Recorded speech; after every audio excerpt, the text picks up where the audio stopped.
Good morning to my every student. E-commerce and business startup and the growth. Facebook में या information system के through कई information मिलती हैं कि ई कॉमर्स करें, बिजनेस करें। तो आज आपको पता चल जाएगा ये ई कॉमर्स बिजनेस होता क्या है। What is e commerce? Is an e commerce website right for your business.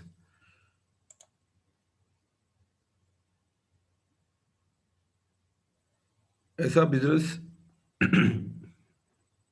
जिसमें कैश इन्वॉल्व ना हो। ठीक, आपकी जितनी भी ट्रांजैक्शन है वो ऑनलाइन हो। इजी पैसा, कैश पैश, बैंक के थ्रू जितनी भी मनी ट्रांजैक्शन हो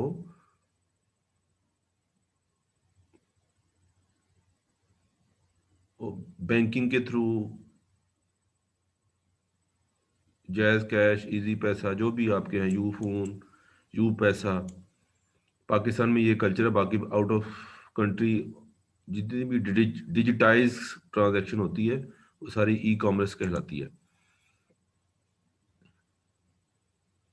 आप अपनी वेबसाइट बनाते हैं, होस्टिंग लेते हैं, वेबसाइट को बिल्ड करते हैं, हाई प्रोफेशनल एक वेबसाइट डेवलपर रखते हैं, अपनी डोमेन को रजिस्टर्ड करवाते हैं। These are all called e commerce.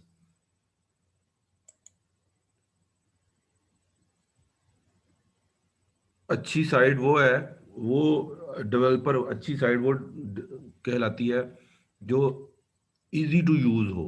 यानी ऐसी वेबसाइट ना हो जिसको समझना ही बड़ा मुश्किल हो और उसको इस्तेमाल करना ही बड़ा मुश्किल काम हो। वेबसाइट वो इतनी आसान होनी चाहिए कि कस्टमर आपकी वेबसाइट को जब www सर्च करे तो इजीली उसको चला सके, उसमें हर चीज़ फाइंड आउट कर सके कि यहाँ उसकी ये चीज़ है। जो मैन्युफैक्चरर है या जो भी चीज़ बेच रहा है, सेल परचेज कर रहा है, वो आपकी वेबसाइट को इजीली सर्च आउट कर सके और आप जो भी उसकी रिक्वायरमेंट्स है इजीली उसको फाइंड आउट कर सके। ये ना हो कि उसको इतनी वेबसाइट मुश्किल लगे कि आप बिजनेस देने की बजाय वो कोई भी उस वेबसाइट को सर्च करने के लिए उस वेबसाइट को ना लिखे कि यार ये वाली जो स्पेशल वेबसाइट है, you can not find anything from this website. क्योंकि यार बड़ी डिफिकल्ट है उसने जो बनाई हुई है। तो आप एज ए मैन्युफैक्चरर हैं या बिजनेसमैन है, तो it 100% keep in your mind कि आपकी website very easy to use हो। Provide useful content, encourage customer feedback, develop a mailing list. जो भी आपके कंटेंट्स हैं आपकी प्रोडक्ट्स के, उसकी सारी डिटेल, उसकी क्वालिटी, उसकी सारी स्पेसिफिकेशन, ईच एंड एवरीथिंग आपने जितनी भी useful information you can provide, you should provide. Customer की फीडबैक लें कि आपको ये वेबसाइट कैसी लगी, आपके लिए ये वेबसाइट इजी थी, आप इसको अच्छा इस्तेमाल कर सकते थे, आपको हर चीज़ इस वेबसाइट के थ्रू मिल गई, कोई परेशानी तो नहीं हुई। कई लोगों ने अपनी वेबसाइट में लेफ्ट ब्लो कॉर्नर पर फीडबैक कॉलम एक बनाया होता है। चाहे आप प्रोडक्ट ना भी खरीदें, आप हमें जस्ट फीडबैक दें, what are you feeling about this website. जितनी भी मेलिंग उसमें लिस्ट है, आपका mobile number, WhatsApp number, email, each and everything उसके अंदर मेंशन होनी चाहिए। ई कॉमर्स का मतलब ही ये है कि हर चीज़ इजीली एक्सेस हो। जो भी आप मार्केटिंग में प्रमोशन चलाना चाह रहे हैं, जो भी आप सर्च इंजन यूज़ करना चाह रहे हैं, प्राइमरी मार्केटिंग टूल यूज़ कर रहे हैं। जो प्राइमरी मार्केटिंग टूल मीन्स कि आप किस किस्म की वेबसाइट के ऊपर, आप अक्सर देखें वेबसाइट खोलते हैं ना तो साइड राइट साइड पर कोई ना कोई ऐड चल रही होती है। तो आपने अगर कोई मार्केटिंग टूल यूज़ करना है, यानी कि मेरी जो मार्केटिंग है, जो मेरी ई कॉमर्स है या जो मेरी वेबसाइट बनाई हुई है, इंसान यूट्यूब खोले तो मेरी उसमें प्रमोशन चल रही हो, मेरी वेबसाइट की प्रमोशन चल रही हो। इन कोई भी बंदा अमेरिका में बैठे किसी भी वेबसाइट को ओपन करें तो राइट साइड पर मेरी वहाँ पर प्रमोशन चल रही हो, मेरी वेबसाइट की प्रमोशन चल रही हो, मेरी वेबसाइट के अंदर कौन कौन सी प्रोडक्ट्स हैं वो सारी उसमें शो हो रही हो। तो ईच एंड एवरीथिंग आप उसमें मार्केटिंग टूल यूज कर सकते हैं। How does your website rank? आपकी वेबसाइट के भी कुछ 4 5 6 रैंक्स होते हैं कि आपने 2 3 4 6 होस्टिंग वाली यूज करनी है, यानी ऐसी वेबसाइट भी हैं कि जिसको आप फौरन क्लिक करते हैं वो फौरन खुल जाती है। कुछ ऐसी वेबसाइट होती हैं वेरी सिंपल होती हैं, जो किसी खास मौके पर ही खुलती हैं, वैसे नहीं खुलती। वो क्यों? क्योंकि उनको एक्सेस नहीं दी जाती। तो आपका वेबसाइट का रैंक क्या है कि मेरी जो वेबसाइट है वो पाकिस्तान लेवल पर भी खुले, या आउट ऑफ कंट्री जो लोग बैठे हैं वो भी जो सर्चिंग कर रहे हैं बिजनेस की, तो मेरा बिजनेस भी उन कैटेगरी में है क्योंकि मैं भी इंपोर्ट एक्सपोर्ट करता हूँ। तो आप फिर वर्ल्ड वाइड लेवल पर जो है ना वेबसाइट की रैंक यूज करते हैं। मसलन आप पाकिस्तान में रह रहे हैं, आप कहते हैं जी मेरी वेबसाइट अमेरिका में या कनाडा में या ऑस्ट्रेलिया में बैठा भी बंदा इजीली एक्सेस कर ले, तो उसके अलग रेट होते हैं। अगर आप कहते हैं नहीं नहीं मैं पाकिस्तान में बैठा हूँ, मेरी पाकिस्तान में एक्सेस दें, तो वो फिर वो वेबसाइट पाकिस्तान में ही खुलती है। तो ये इट डिपेंड्स ऑन यू, जो भी बिजनेसमैन है, जो एंटरप्रेन्योर है, वो क्या चाहता है। What are the people searching for? People क्या सर्च कर रहे हैं? मसलन आपकी प्रोडक्ट कोई सिंपल मैकेनिकल का सिंपल एक छोटा सा पार्ट्स बना रहे हैं एज ए मैकेनिकल इंजीनियर, तो मैं गूगल में सर्च करता हूँ कि जी वो जो पार्ट्स है कौन कौन सी कंपनियां बना रही हैं। अब अगर पाकिस्तान में भी 10 12 कंपनियां बैठी हैं और ऑल ओवर द वर्ल्ड भी कुछ 100 कंपनी बैठी हैं, तो जब वेबसाइट को सर्च किया जाता है तो उसमें तो आपको पता है फर्स्ट पेज में 2 3 बंदे, 2 3 4 10 ज्यादा 8 वेबसाइट ऊपर फ्रंट पर आ जाती हैं। तो बाकी वेबसाइट दूसरे पेज में, तीसरे पेज में, चौथे पेज में है। और चौथे पेज में एक्सेस करने के लिए, पहुंचने के लिए बहुत कम लोग हैं जो चौथे पेज तक जाते हैं कि जी नहीं हमें तो ये भी नहीं पसंद, हमें ये भी नहीं पसंद। अब लोग सर्चिंग क्या कर रहे हैं, उस प्रोडक्ट की क्या क्वालिटी शो कर रहे हैं, इट डिपेंड्स कि आप अपनी प्रोडक्ट्स की सारी क्वालिटीज, सारी ईच एंड एवरीथिंग उसमें मेंशन करते हैं या नहीं करते हैं। वो सर्चिंग पर डिपेंड करता है कि नहीं मेरी टॉप, जैसे मैं अगर कोई प्रोडक्ट मैकेनिकल का पार्ट्स कोई भी जो मैन्युफैक्चरिंग है, कोई सिंपल सिलाई मशीन की सुई कोई बना रहा है, और मैं कहता हूँ नहीं मेरी सुई को कोई भी सर्च करे तो वो फर्स्ट पेज की फर्स्ट वेबसाइट पर लिखा हुआ आ जाए। अब सुई जो है वो हजारों कंपनियां बना रही होंगी, जापान में भी बन रही होंगी, चाइना में भी बन रही होंगी, पाकिस्तान में भी बन रही होंगी, और भी कहीं बन रही होंगी। लेकिन जब हम उस नीडल को फला 30 नंबर नीडल स्टिचिंग की सुई सर्च करते हैं, तो पहली पेज के साइड पर 2 3 कंपनीज की वेबसाइट आती है, बाकी आगे उसके आगे होती हैं। फिर और मजीद आप सर्चिंग करते हैं तो थर्ड पेज पर, फोर्थ पेज पर, फिफ्थ पेज पर सर्चिंग चली जाती है। लेकिन जो सर्चर है, जो सर्च आउट कर रहा है कोई भी प्रोडक्ट ऑनलाइन मार्केटिंग या ऑनलाइन वेब ई कॉमर्स की बिजनेस के लिए, तो वो मुश्किल से 1 से 2 पेजेस तक चला जाएगा। वो तीसरे चौथे पांचवे छठे, आप कोई भी वेबसाइट पर चीज सर्च करें ना, तो नीचे उसके पेज नंबर लिखे आ रहे होते हैं, पेज नंबर 1 2 3 4। तो कोई आज तक पेज नंबर 1 2 3 क्रॉस नहीं करता। अब इट डिपेंड्स कि आप एज ए मैन्युफैक्चरर अपनी सुई जो सर्चर है वो आप वहां पर रैंक जब लिखे होते हैं कि जी आप पहली पेज पर सर्च आउट अपने ही देखना चाहते हैं या दूसरे सर्च आउट पर देखना चाहते हैं, उसके अलग अलग रेट होते हैं। जो बहुत कम पैसे देते हैं वो छठे सातवें में पेज में चला जाता है कि जी इसने तो वेबसाइट में इतने पैसे नहीं दिए हुए, इसने इतनी बिजी किस्म की होस्टिंग नहीं यूज की हुई, इसने तो सादा सी होस्टिंग यूज की है, तो इसको सातवें पेज में रखो। अब दुनिया में जितनी भी उस कंपनी की सर्चिंग हो रही है तो वो प्रोडक्ट के नाम से हो रही है, और आपकी कंपनी जब सर्च आउट होती है और वो सातवें पेज में जाती है तो फिर कोई भी नहीं उसको देखता। तो इट डिपेंड्स कि आप लोग किस किस्म की सर्चिंग कर रहे हैं और आपकी कंपनी कहाँ स्टैंड करती है। How to manage search engine placement? ये वही बात है कि आप जब किस तरह अपने आप को मैनेज करते हैं कि सर्च इंजन जब कोई चलाए तो आपकी प्लेसमेंट, आपकी प्रोडक्ट की प्लेसमेंट किस जगह हो, कौन से पेज में हो, 1 2 3। ये ई कॉमर्स के बंदों को बड़ा इजीली पता होता है कि मैं अपनी जो भी मुझे मेरी कंपनी को सर्च आउट करे, या मेरी कंपनी में से जो भी प्रोडक्ट मैं बना रहा हूँ उसको कोई भी सर्च आउट करे तो मेरे फ्रंट पेज पर पहली वेबसाइट पर आए। अब जो पहली वेबसाइट पर आता है पेज के, जब आप सर्च आउट करते हैं, मेरी बात शायद समझ आ रही होगी, मतलब मैं कोई भी प्रोडक्ट सर्च आउट करता हूँ तो हज़ारों वेबसाइट के नाम सामने आ जाते हैं। उस हज़ारों वेबसाइट के नाम के सामने पहले पेज पर पहली वेबसाइट किसकी होती है, वो हाई पेड होता है। वो अपनी इंजन सर्च इंजन प्लेसमेंट को कहता है नहीं मेरे पहले पेज को टॉप पर रखो। इट मीन्स वो हाई पेड है, उस वेबसाइट होस्टिंग को ज़्यादा मैक्सिमम पे कर रहा है।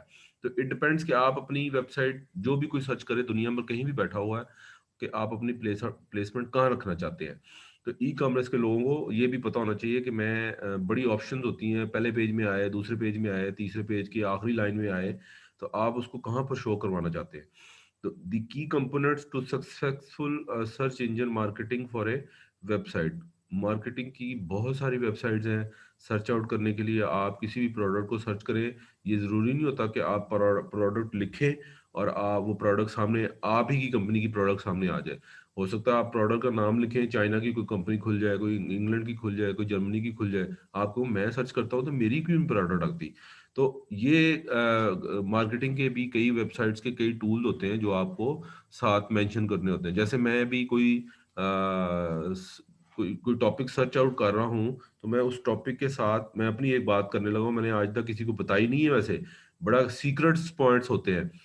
मैं कोई भी टॉपिक सर्च आउट कर रहा हूँ ना जिसके मतलब मुझे कोई डिटेल ना पता हो, तो मैं उसके आगे पीडीएफ लिख देता हूँ कि मुझे वर्ड में भी नहीं चाहिए, मुझे पीडीएफ में जो है वो डॉक्यूमेंट चाहिए। वो ज़्यादा फिर जल्दी सर्च आउट कर देता है जिन्होंने बाकायदा सही तौर पर डॉक्यूमेंट तैयार किया होता है। तो सर्च मार्केटिंग के भी वेबसाइट के अंदर भी कई सर्चिंग इंजन्स के कंपोनेंट्स होते हैं। सर्च इंजन्स रिसोर्सेज, किस रिसोर्सेज को यूज़ कर रहे हैं, यानी आप गूगल के थ्रू जा रहे हैं, आप मोज़िला के थ्रू जा रहे हैं, आप और कौन से सर्च इंजन जो है रिसोर्सेज यूज़ कर रहे हैं। टारगेटेड ईमेल्स, आपकी जो ईमेल्स है जिस पर लोग आपको टारगेट करें कि जी हाँ मुझे पाकिस्तान में ये फलां कंपनी बैठी है जो ई कॉमर्स का बिजनेस कर रही है, मुझे तो उसका ईमेल चाहिए। तो उस ईमेल को फाइंड आउट करने के लिए भी लोगों को वेबसाइट सर्च करनी पड़ती है, और वेबसाइट सर्च करके फिर वो पाकिस्तान आगे लिखते हैं कि जी सिर्फ उस कंपोनेंट को पाकिस्तान में सर्च करो और उसकी ईमेल को फाइंड आउट करो। आजकल ईमेल भी फाइंड आउट इजीली हो जाती हैं, बट उसके ट्रिक्स आने चाहिए कि आपने कैसे, इंग्लैंड की एक कंपनी है और उसकी वो फलां कंपनी है, उसका उसके मालिक का क्या ईमेल है वो मुझे बताया जाए। तो गूगल इतनी जल्दी सर्च करके नहीं बताता आपको।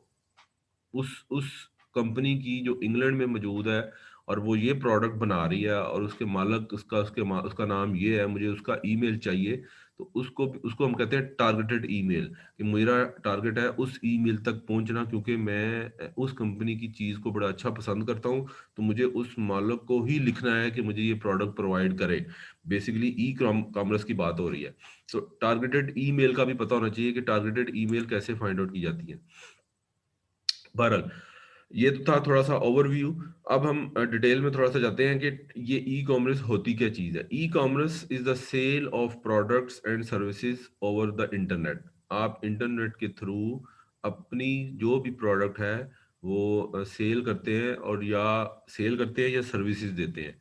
आप कहते हैं जी कि मैं ये अपनी सर्विसेज दे रहा हूँ, मैं फलां कंप्रेसर का बड़ा अच्छा इंजीनियर हूँ, मुझसे कंप्रेसर इंडस्ट्री में जितने भी कंप्रेसर हैं हमारे पाकिस्तान में भी तकरीबन आपको नॉलेज में बता दूं कि कंप्रेसर और जनरेटर करोड़ों से ज़्यादा यूज़ हो रहे हैं। जितने भी इंडस्ट्री है, चाहे छोटी है बड़ी है, किसी भी किस्म की इंडस्ट्री है, एक कॉमन आइटम ज़रूर है जिसको हम कहते हैं जनरेटर, इलेक्ट्रिक जनरेटर, और दूसरे को कहते हैं जी कंप्रेसर। क्योंकि हमारे यहाँ पाकिस्तान में लेटेस्ट मशीनें जो आ रही हैं वो हवा से चलती हैं, यानी there is no need of electricity. आप इंडस्ट्री में जाएंगे, मैंने तो सन 2000 में जब इंडस्ट्री में गया मुझे पता चला कि है अच्छा ये मशीन हवा से चलती है, कि उसको 2 बार प्रेशर दे दो तो वो मशीन काम करना शुरू हो जाती है। ये जितनी भी स्टिचिंग मशीनें हमारे पास आ रही हैं, काज करती हैं, सिंगल स्टिच लगाती हैं या डबल स्टिच लगाती हैं, there is a no need of electricity. उनको एक सिंपल प्रेशर दें, वो मशीन ऑपरेट होना शुरू हो जाती है। पानी गोडाउन में चला गया, बारिशें बहुत ज़्यादा हुई जब मुझे फर्स्ट टाइम पता चला सन 2000 में। तो जी नीचे जो बेसमेंट में पानी चला गया, इसको आपने इंजीनियर्स को बुलाओ, फ़ौरन खाली करो, ये बड़ा खतरा है क्योंकि हमारी अंडरग्राउंड केबलें जा रही हैं, बारिशें बहुत हुई हैं, पानी का निकालने का इंतजाम किया जाए। अब हम वहाँ इलेक्ट्रिक पंप नहीं निकाल लगा सकते, क्योंकि जी करंट पूरी बिल्डिंग में जा सकता है, नीचे अंदर पानी है। तो स्पेशली जनाब एक दिन के अंदर अंदर मालिक के पास बड़ा पैसा था, वो इंडस्ट्रियलिस्ट था। उसने दुबई से हवा का पंप मंगवाया। हवा से मुराद के वो जो हवा से चलता था, हमने उसको 2 बार कंप्रेसर, जिस तरह आप साइकिल में या मोटरसाइकिल में हवा भराते हैं ना, तो उस सिलेंडर में खास मखसूस प्रेशर होता है जो आगे फिर टायर में चला जाता है, या गाड़ियों के टायरों में या दूसरे ट्रक्स के टायर में चला जाता है। तो उसने कहा जी इसको इतना प्रेशर चाहिए होगा, आप अपने इंडस्ट्री के अंदर ये प्रेशर मेंटेन करें और ये पंप यूज करें। तो आजकल 2015 के बाद मैं इतना इंडस्ट्री में नहीं गया, तो कई मशीनें आ चुकी हैं जो हवा से चलती हैं। तो आप सर्विसेज भी दे सकते हैं कि जी मैं फलां कंपनी का जो है वो सर्विसेज प्रोवाइड करता हूँ फलां कंपनी के कंप्रेसर की। हमारे पाकिस्तान में अगर करोड़ इंडस्ट्रीज हैं तो करोड़ इंडस्ट्रियों के अंदर कंप्रेसर पड़ा हुआ है। आप खुद अंदाजा लगा लें हवा भरने वाले कंप्रेसर कहाँ कहाँ बैठे हुए हैं, कितनी कितनी जगह पर, कितनी छोटे छोटे फासले पर साइकिल हवा भरने वाला और मोटरसाइकिल हवा भरने वाले और गाड़ियों हवा वाले इतने कंप्रेसर हैं इस पाकिस्तान में भी और ऑल ओवर द वर्ल्ड। तो लेकिन आज तक इतने अच्छे टेक्नीशियन या इंजीनियर कंप्रेसर के नहीं आए जो कंप्रेसर को देख सके, उसकी रिपेयर मेंटेनेंस कर सके। हमारी इंडस्ट्री में आज की डेट में भी जनरेटर और कंप्रेसर के इंजीनियर्स बहुत कम है, जो क्योंकि जरा थोड़ा सा डिफिकल्ट काम होता है जो उसको उसको देखते हैं। तो आप ऑनलाइन सर्विसेज भी दे सकते हैं कि जी मैं आपको ऑनलाइन कंप्रेसर प्रोवाइड करूंगा, आप अपनी वेबसाइट बना लें कि जी ठीक है मैं कोई प्रोडक्ट तो नहीं सेल कर रहा बट मैं अपनी सर्विसेज दे रहा हूँ क्योंकि मैंने कंप्रेसर को बड़ी डिटेल से पढ़ा है और मैं अपनी सर्विसेज दे सकता हूँ। तो ये ई कॉमर्स के थ्रू अपने आप व्हाट्सएप के थ्रू, फेसबुक के थ्रू कई एड्स, और अपनी अगर वेबसाइट नहीं बनाना चाहते तो ई कॉमर्स कहते भी इसी को ही है, electronics commerce. Commerce mean business, कहते हैं जी मैंने बी कॉमर्स किया है, मैंने सी कॉमर्स किया है और मैंने आई कॉम किया है, वो कॉमर्स ही कहलाता है। कॉम का मतलब कॉमर्स। तो लोग बिजनेस करते हैं इलेक्ट्रॉनिकली, अपनी चीजें बेचते हैं। बेच नहीं सकते तो सर्विसेज भी देते हैं, जैसे कहते हैं जी मैं घर की सफाई करता हूँ। आपने सुना होगा कि अमेरिका में और इंग्लैंड में लोग घरों की सफाइयों के लिए जाते हैं, उनको कॉल करते हैं और वो सफाई करके वो एक दिन में पूरे जी हमें इतने $200 दे दो, हमने आप घर की सफाई कर दी है, गाड़ी धो दी है, पोर्च साफ कर दिया, ईच एंड एवरीथिंग। तो उस ई कॉमर्स को यूज करते हैं, बेसिकली इंटरनेट को यूज करते हैं कि जी हमारी ये सर्विसेज है, हमारी ये प्रोडक्ट्स हैं। बहरहाल sorry, it is it is the fastest it is the fastest growing segment of our economy।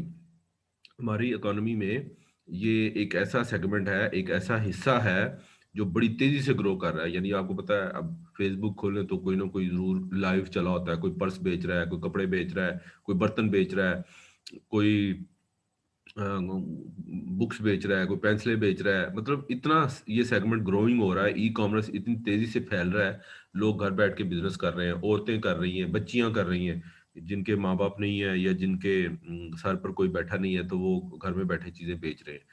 It allows even the smallest business to reach a global audience. ठीक है ना, अगर आपका कोई बाहर जाने वाला फेसबुक का मेंबर है, जस्ट आप लाइव चल रहे हैं और अपनी आप कोई घर में 4-5 कपड़े रख के सेल कर रहे हैं, तो आपकी आंटी या कोई अंकल अमेरिका में बैठा, वो भी अमेरिका में बैठा फेसबुक का फ्रेंड है और आपको लाइव देख रहा है कि जी अच्छा ये चीज़ बिक रही है।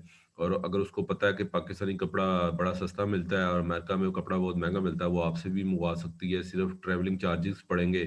तो ये यानी ग्लोबली फिर आप अपने आप को इंट्रोड्यूस करवा रहे होते हैं, इस तरह सारी चीज़ें। और फिर वहां पर आप अक्सर वो कह रहे होते हैं जी लाइक करें और शेयर करें, लाइक करें और शेयर करें, क्योंकि जो अगर अगर मैं कोई चीज शेयर करता हूँ तो वो मेरे फ्रेंड लिस्ट तक पहुंच जाती है। यानी लाइव कोई दिखा रहा है, मैं अगर एक उसकी शेयर कर देता हूँ तो उसके फ्रेंड्स तो देख ही रहे हैं जो लाइव दिखाने वाला है। मैंने अगर उसकी लाइव को शेयर कर दिया है तो उसके सारे जो मेरे जो सारे फ्रेंड्स हैं फिर उसको भी देखने लग जाते हैं, इसलिए वो बार बार फेसबुक में कह रहे होते हैं जी इसको लाइक करें और शेयर करें, इसको लाइक करें और शेयर करें, ताकि ज्यादा से ज्यादा कस्टमर हमारे देखें ग्लोबली। तो ये एक नई सेगमेंट है, फास्टेस्ट ग्रोइंग इसकी हो रही है। आप अपने ई कॉमर्स को घर बैठ के भी इजीली चला सकते हैं। The sale of product or services on your website can generate sales that will make the difference between success and failure। और आपको इतनी वो सेल होती है या इतनी वो सर्विसेज आप वेबसाइट के थ्रू बता सकते हैं इजीली कि मैं ये फ़र्क मैं रखता हूँ, मुझे ये चीज़ों का पता है, मेरे पास ये स्पेसिफिकेशन है, ये क्वालिटीज़ हैं, मेरे काम में इतनी बरकत है, मेरे काम में इतनी सक्सेस रेट हाई है, मेरे फेलियर के बहुत कम चांसेस हैं। तो आप ईच एंड एवरीथिंग अपनी वेबसाइट में या ई कॉमर्स में अब आप क्लियरली बता सकते हैं। अब even Walmart the largest retailer in the world with $1 billion sales per day. अब वो कहता है जी वॉलमार्ट एक एक ऐसा इंटरनेट का वो सोर्स यूज करते हैं जो एक दिन में $1 बिलियन सेल कर रहा है, और ये डाटा है ना इन 2005 का ऑलमोस्ट। ये अब आज 2020 है, तो आज की सेल उनकी क्या होगी। तो लोग इंटरनेट के थ्रू बैठे बहुत काम कर रहे हैं। In 2005 there were approximately 1.08 billion people worldwide who use the internet at least once a month. अब वो कह रहा है जी ए बिलियन का मतलब होता है 10 करोड़। 10 करोड़ लोग दुनिया में जितने भी बैठे हैं वो इंटरनेट के थ्रू अपना बिजनेस कर रहे हैं। 2005 की बात है ये।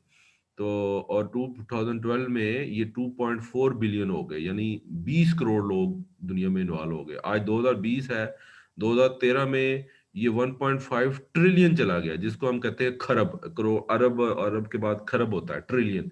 तो अभी 2020 में कितना होगा, ऑलमोस्ट सारी दुनिया ही इन्वॉल्व है।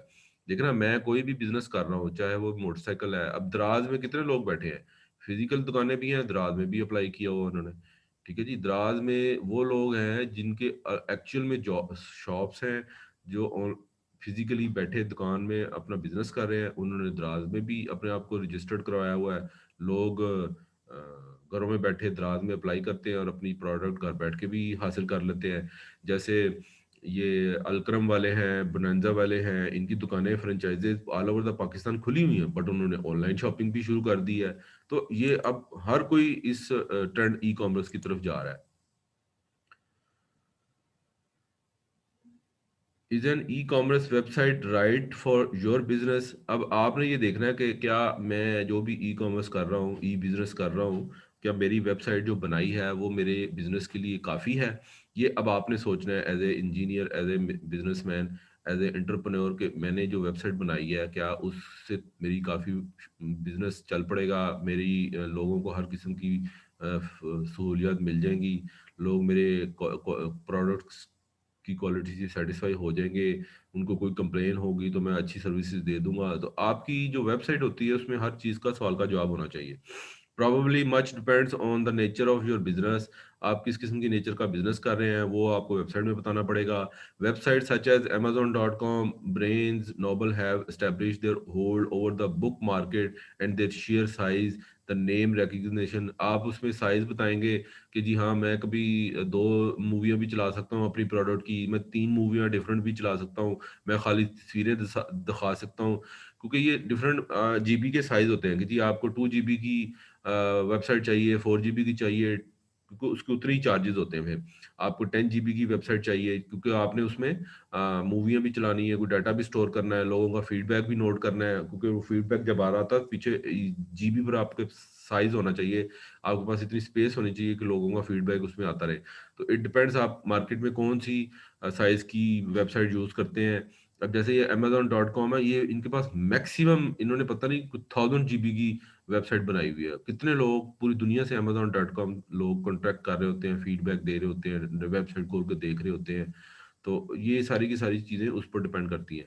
नेम रिकग्निशन, आपका नाम कितना मशहूर है, लोग उसको कितना जानते हैं, नहीं जानते हैं। And the relationship of the trust, और आपका रिलेशनशिप कस्टमर के साथ कैसा है, आपने ट्रस्ट डेवलप किया हुआ है, नहीं किया हुआ, ये सारी चीज़ें डिपेंड करती हैं कि फिर आपकी वेबसाइट और आपका बिजनेस कैसे चलता है। Good pricing, remarkable customer loyalty, ठीक है जी, आपकी प्राइसिंग कैसी है। अगर आपकी प्राइसिंग इतनी महंगी है तो आपकी वेबसाइट को तो कोई सर्च ही नहीं करेगा। मार्केट में क्या लॉयल हैं आप, हैं नहीं हैं, आप अपनी एक दफ़ा प्रोडक्ट बेच के दोबारा कस्टमर से पूछते ही नहीं है। कस्टमर होता रहता है जी मैंने प्रोडक्ट लेके गलती कर ली, ये कैसी कंपनी है, बाद में लिफ्ट ही नहीं कराती है। तो ये सारी चीज़ें काउंट करती हैं। उसके बाद फिर आपको पता चलता है कि आपकी वेबसाइट को कौन कितना सर्च कर रहा है, आपका बिजनेस कितना अच्छा चल रहा है। आपको पता होना चाहिए कि आपकी एक कोई भी वेबसाइट, किसी भी कंपनी की वेबसाइट खोलें, उसको आप देख सकते हैं कि कितने टाइम रोजाना उसको खोला जा रहा है। आपको पता होगा कोई ना कोई किसी बच्चे को कि किसी भी कंपनी की वेबसाइट कितनी दफा डेली खुलती है। आपको उसका तरीका आता है किसी को?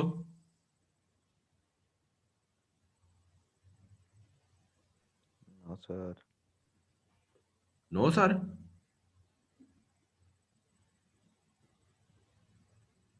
सलमान बैठा है। Yes sir. कोई भी जैसे पेल है, पेल की वेबसाइट दुनिया में लोग कितनी सर्च आउट कर रहे हैं कि जी दुनिया पेल को अंदाजा होना चाहिए कि जी मेरी कंपनी की वेबसाइट को सर्चर कितने बैठे हैं जो मेरी कंपनी के सर्च आउट कर रहे हैं। क्योंकि अगर करोड़ बंदा सर्च आउट करेगा, कोई उसमें से 10,000 उस पर उसकी प्रोडक्ट खरीदेगा। अगर उसको कोई सर्च आउट ही नहीं करेगा, वो कहेगा यार मैंने फिर कैसी वेबसाइट बनाई है या मैंने कैसा बिजनेस बनाया है, तुम जो मेरी कंपनी की वेबसाइट को लोग सर्च ही नहीं करते हैं, मेरी प्रोडक्ट फिर कैसे सेल आउट होंगी। तो एक एक उसका होता है कि किसी भी कंपनी को सर्च आउट करने का तरीका कि उसकी कंपनी की वेबसाइट लिखें, उसके आगे में यहाँ लिखना होता है 1 2 3 4 5। तो वो उस कंपनी के सर्च आउट की तादाद बता देता है कि जी इस कंपनी को इस दिन, आज के दिन कितने लोगों ने सर्च आउट किया है। तो ये आप उसमें गूगल में जाके भी सर्च आउट कर लेना, आपको वो तरीका बता देगा। सबको पता होना चाहिए कि आइंदा कोई भी बंदा ऑनलाइन काम करे और वो उसमें उसको देखे कि जी मेरी कंपनी में कितने सर्चर हैं जो मुझे कंपनी को ऑब्जर्व कर रहे हैं घर में बैठे, कितना देख रहे हैं। गूगल में आपको उसका वो मेरा 1 2 3 4 5 लिखते हैं कंपनी के एड्रेस के बाद, तो वो उसको बता देता है कि जी इस कंपनी में थाउजेंड्स प्लस आज लोगों ने घर बैठे इस कंपनी को देखा। तो वो आप भी देख सकते हैं। अगर मेरा अगर 1 2 3 4 5 नहीं है तो आप गूगल में सर्च करेंगे तो आपको तरीका वो बता देंगे। However, if you own local bookstore, there are several ways to reach new customer, get them to know about you better, and have them keep coming back for more. You might want to offer notice of special promotion and reading by author. Trust will become cornerstone of the building your e-business. As Warren Buffett has said, if you don't know jewelry, know your jewelry. यानी वो ये सारी बातें आपको बता रहा है कि जी कस्टमर कैसे बनाना है, आपने कस्टमर के साथ कैसा लिंक रखना है, आप किस किस्म के नोटिस कस्टमर को दे सकते हैं, क्या क्या करना चाहते हैं। जो ऑथर है उसका, वेबसाइट को लिखने वाला या बनाने वाला, उसको भी उस चीज़ का पता होना चाहिए कि जी कौन कौन से कस्टमर किस किस किस्म की फीडबैक दे रहे हैं, ताकि उस हिसाब से उस वेबसाइट को ठीक किया जाए। और अगर आपको कुछ भी नहीं पता, वो कहता है जी आप पता करने की कोशिश करें। और अगर अगर आपको ज्वेलरी का भी नहीं पता है कि ज्वेलरी क्या होती है, तो फिर ज्वेलरी भी पता करें ज्वेलरी क्या होती है। तो यानी हर चीज़ फाइंड आउट करने के कोई तरीके होते हैं। सेटिंग इट आप ऑल, टाइम शॉर्ट है हमारे पास। वेबसाइट कैसे सेट की जाती है, रजिस्टर कैसे, डोमेन डोमेन नेम किस तरह रजिस्टर्ड किया जाता है, ये उसका तरीका बताया हुआ है। रजिस्ट्रेशन की कैसे टिप्स होती हैं, होस्टिंग क्या चीज़ होती है वेबसाइट में, अपनी वेबसाइट को कैसे बिल्ड करना चाहिए, उन्होंने तरीके बताए हुए हैं। और एक आप कैसे एक अच्छा hire professional website developer hire कर सकते हैं, उसकी क्या क्वालिटीज़ होनी चाहिए। तो ये सारे बिजनेसमैन को पता होना चाहिए। मतलब मैं एक अच्छा मैन्युफैक्चरर हूँ, मुझे मेरी प्रोडक्ट में बड़ी मुझे महारत है, और मैं एक ऐसे डेवलपर से तल्लुक कायम कर लेता हूँ जिसको कुछ भी नहीं पता, तो मैं कैसे जज करूंगा एज ए इंजीनियर कि मैं जो भी वेबसाइट बनाने जा रहा हूँ, जिस डेवलपर के थ्रू बनाने जा रहा हूँ, वो बड़ा अच्छा है, प्रोफेशनल है। तो आपको एज ए इंजीनियर क्वालिटीज भी पता होनी चाहिए कि who is the best developer, professional, good professional available है मार्केट में। मैं कैसे उसको क्वेश्चन करूंगा और मुझे कैसे पता चलेगा कि जी ये कैसे अच्छे डेवलपर हैं जो मेरी कंपनी की वेबसाइट बड़े अच्छे तरीके से बना सकेंगे। और अगर आपको हाई डेवलपर साइट की उसकी कुछ प्रोफेशनलिज्म का नहीं पता होगा, तो आप कैसे आइडिया लगाएंगे कि मेरी वेबसाइट बहुत अच्छी बन गई है। तो उस हाई डेवलपर की भी प्रोफेशनलिज्म आपको पता होनी चाहिए, ये कहने का मतलब है। और फिर क्या टिप्स हैं आपके, अच्छी से अच्छी साइट कैसे डेवलप कर सकते हैं, आपको भी पता होना चाहिए, आपको डेवलपर को भी पता होनी चाहिए। ठीक है जी, क्या स्ट्रेटेजी बनाएं कि जी आपका कस्टमर आपकी वेबसाइट को देखते ही खुश हो जाए और आपसे फौरन डिमांड करे कि जी मुझे ये इसी कंपनी से जनाब चीज़ें चाहिए, इसका फीडबैक बहुत अच्छा है, ये कस्टमर को बहुत अच्छा फीडबैक देते हैं, कस्टमर के साथ बड़ा लिंक बना के रखते हैं, हमारी बड़ी अच्छी प्रॉब्लम डील करते हैं। आप आउटपुट लेके आप कस्टमर से इंटरव्यू करें लाइव और उनकी रिकॉर्डिंग लेके आप उसमें